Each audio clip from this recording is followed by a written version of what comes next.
মালয়েশিয়ার শ্রমবাজারে জনশক্তি পাঠানো বন্ধ হবে না বলে জানিয়েছেন প্রবাসী কল্যাণ ও বৈদেশিক কর্মসংস্থান প্রতিমন্ত্রী শফিকুর রহমান চৌধুরী। তিনি বলেন, আবারও কোটা পেতে সরকার কাজ করছে। আমরা মালয়েশিয়ার সঙ্গে যোগাযোগ করেছে। মালয়েশিয়ার শ্রমবাজার বন্ধ হবে না, মালয়েশিয়ার শ্রমবাজার খোলা হবে এবং খোলা থাকবে। প্রবাসী কল্যাণ ও বৈদেশিক কর্মসংস্থান মন্ত্রণালয়ের বিজয়ের ৭১ হলে সম্পূর্ণ বিনা অভিবাসন ব্যয়ে Bangladesh overseas employment and services লিমিটেডের মাধ্যমে মালয়েশিয়াগামী কর্মীদের সেন্ড অফ প্রোগ্রাম শেষে সাংবাদিকদের প্রশ্নের জবাবে এসব কথা বলেন প্রতিমন্ত্রী। তিনি বলেন, বর্তমান কোটার আওতায় মালয়েশিয়ার সরকার বাংলাদেশ সহ কর্মী প্রেরণকারী ১৪টি দেশ থেকে আগামী ৩১ মের মধ্যে মালয়েশিয়া প্রবেশের বাধ্যবাধকতা আরোপ করেছে।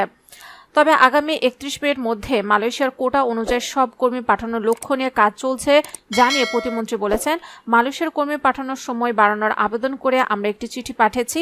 তবে আমাদের আবেদনের ভিত্তিতে তারা যদি সময় না বাড়ায় তাও কোনো সমস্যা হবে না, কারণ সরকার আগামী ৩১ তারিখকে লক্ষ্য রেখে কাজ করে যাচ্ছে। তিনি আরও বলেন, আমরা চেষ্টা করছি যে ৩১ তারিখের মধ্যে কোটার সব কর্মী যেন পাঠাতে পারি।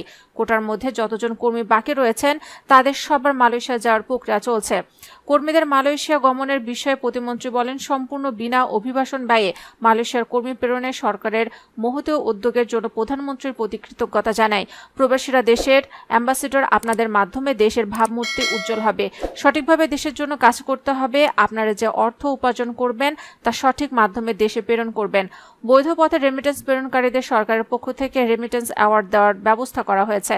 তিনি বলেন, প্রধানমন্ত্রীর নির্দেশনা অনুযায়ী দক্ষ জনশক্তি তৈরি করে বিদেশে প্রেরণ করার লক্ষ্যে আমাদের কারিগরি প্রশিক্ষণ কেন্দ্রগুলো কাজ করছে। বাংলাদেশ এগিয়ে যাওয়ার জন্য অন্যতম হাতিয়ার দক্ষ জনশক্তি।